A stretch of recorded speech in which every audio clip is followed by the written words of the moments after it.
Everyone thought the moon was barren.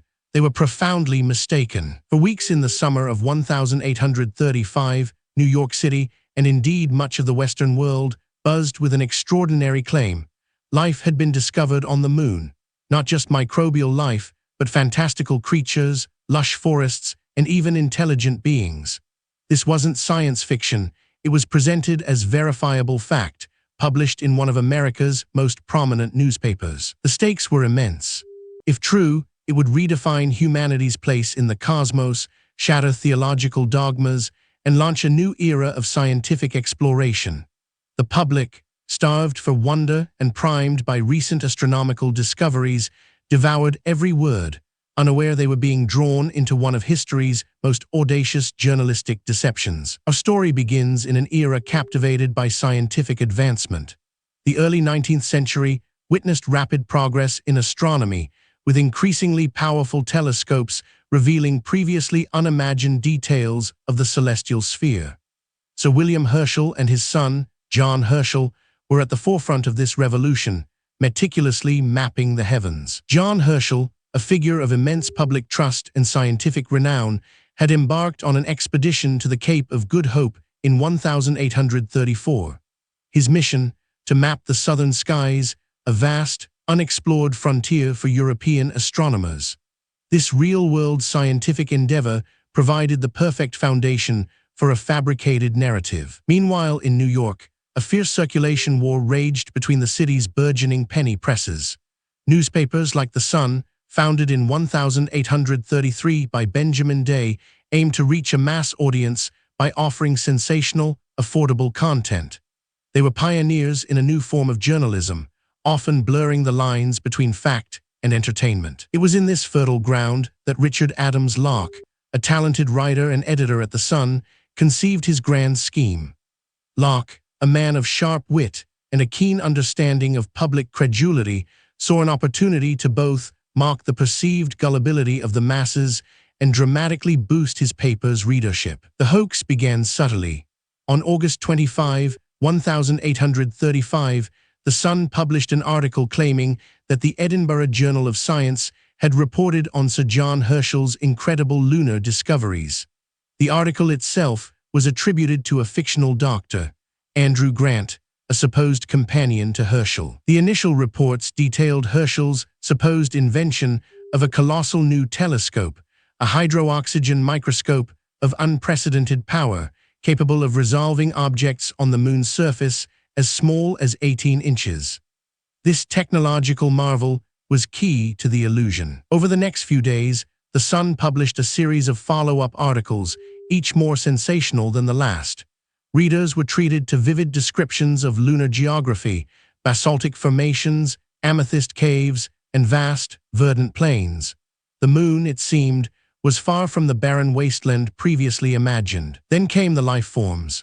First, bison-like creatures, then blue unicorns, and finally, the crowning glory, bat-winged humanoids, described as Vespertilio homo or man-bats.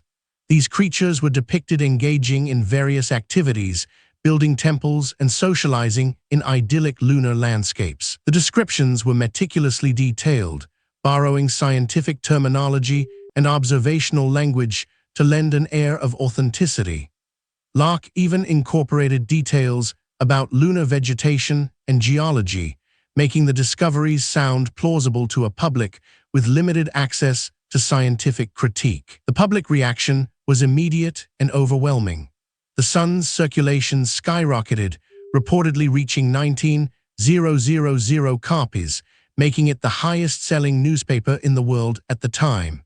People lined up for hours to buy the latest edition, eager for the next installment of lunar revelations. Other newspapers, initially skeptical, soon began reprinting The Sun's articles, unable to ignore the public fascination. Even respected institutions, like Yale University, sent representatives to New York, hoping to obtain copies of the original Edinburgh Journal of Science. They found none, of course. Prominent figures, including Edgar Allan Poe, were initially fooled. Poe later claimed that Locke had stolen his idea for a similar lunar story, a testament to the hoax's compelling narrative. The lines between fiction and fact had blurred to an unprecedented degree. But as the excitement reached its peak, cracks began to appear in the elaborate facade. The lack of any official confirmation from Sir John Herschel himself, combined with the increasingly outlandish nature of the discoveries, started to raise questions among the more discerning. The hoax officially collapsed on September 16, 1835, when the Sun published a brief retraction, admitting the entire series was a fabrication. They claimed it was intended as a satire, a commentary on the speculative nature of scientific discovery and the gullibility of the public. The fallout was mixed. While many felt duped and embarrassed, the Sun's circulation, remarkably, did not suffer significantly. The newspaper had successfully tapped into a primal human desire for wonder and novelty, even if it meant bending the truth to breaking point. Richard Adams Locke, despite the controversy, continued his journalistic career, even taking on the role of editor at other publications. His audacity, for better or worse, had etched his name into the annals of media history. The Great Moon Hoax serves as a powerful case study in the mechanics of deception. It illustrates how a combination of public credulity, sensational journalism, and a lack of immediate verifiable information can create a potent, albeit temporary, reality. It highlights the enduring human fascination with the unknown and our willingness to believe extraordinary claims, particularly when presented by seemingly reputable sources. The lesson here is timeless. Skepticism remains a vital tool in navigating a world awash with information. The incident also marks a pivotal moment in the history of journalism. It demonstrated the immense power of the press to shape public perception, for good or ill, and foreshadowed the ethical dilemmas that would continue to plague media for centuries to come. Today, in an age of instant information and pervasive social media, the spirit of the moon hoax lives on. Misinformation can spread globally in seconds, amplified by algorithms and confirmed by echo chambers, often with far more insidious intentions than a mere newspaper circulation boost. The story of the Great Moon Hoax reminds us that the human mind, in its desire for wonder, can also be remarkably susceptible to well-crafted fictions. It's a testament to the enduring power of narrative and a stark warning about the narratives we choose to believe. Uncover another historical deception with us in our next deep dive.